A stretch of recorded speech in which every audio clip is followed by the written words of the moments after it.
ओम नमः शिवाय। सब भक्तों को जय श्री राम।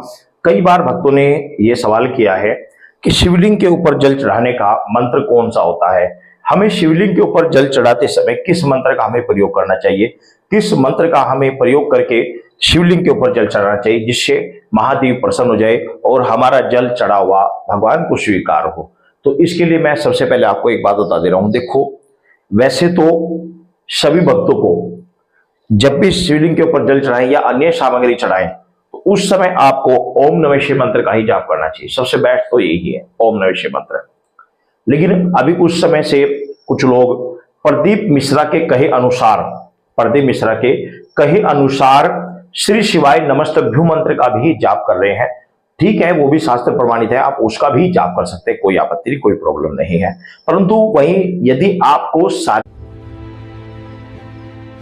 प्रॉब्लम है, यानी कि आपका शरीर परेशान है, आपका शरीर में रोग हो गया है, या फिर आपको के जीवन में कोई संकट आ गया है, कोई मरण स्थिति बन गई है, या फिर आपकी जान पर आन बनी है, तो ऐसी स्थिति में आप महामृत्युंजय मंत्र का जाप करते हुए शिवलिंग के ऊपर जल चढ़ाएंगे। तो इससे क्या होगा, आपके प्राणों की रक्षा हो जाएगी, आपके ऊपर आ रहे संकट से आपके निवारण हो जाएगा, आपके जो गंभीर बीमारी है उससे आपका छुटकारा हो जाएगा, आप रोग मुक्त हो जाएंगे।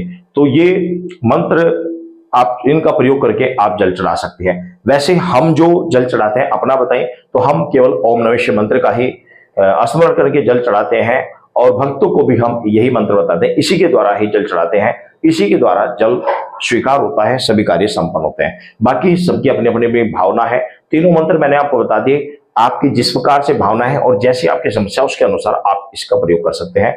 लेकिन बिना मंत्र के, बिना कुछ बोले मंत्र नहीं, जल नहीं चढ़ाना चाहिए। भगवान का ध्यान करते हुए, उनके मंत्र का जाप करते हुए ही जल चढ़ाना चाहिए। ऐसे नहीं कि आप बिना वजह ऐसे चढ़ाए। मान लिया आप जल चढ़ा रहे हैं तो ओम नमः शिवाय मंत्र का जाप कर लीजिए। आप दूध चढ़ा रहे हैं तो सब दुग्धम स्नानम सर्पयामि नमः है, उसके बाद में ओम नमः शिवाय करके आप मंत्र चढ़ा, आप जल चढ़ाते, दूध चढ़ाते रहिए। दही चढ़ा रहे हैं, ओम दही स्नानम सर्पयामि नमः है, फिर ओम नमः शिवाय मंत्र का जाप करके दही चढ़ाते रहिए। फिर इसी प्रकार से आपने घी चढ़ाना है, ओम घर स्नानम सर्पयामि नमः है, उसके बाद में फिर ओम नमः शिवाय करते बाकी घी को चढ़ा देना चाहिए। शहद को इसी प्रकार से चढ़ाइए, शर्करा को इसी तरीके से चढ़ाइए, बेलपत्र इसी तरीके से चढ़ाइए और इसी तरीके से दक्षिणा आप समर्पित कीजिए।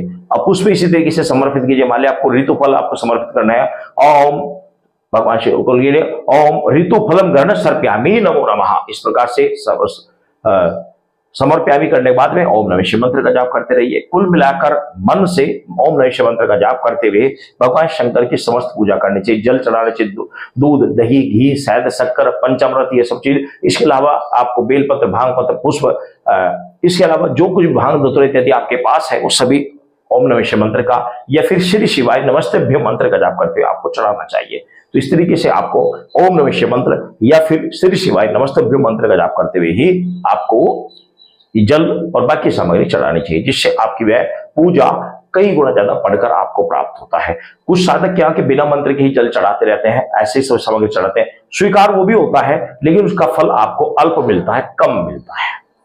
सभी भक्तों को ओम नमः शिवाय।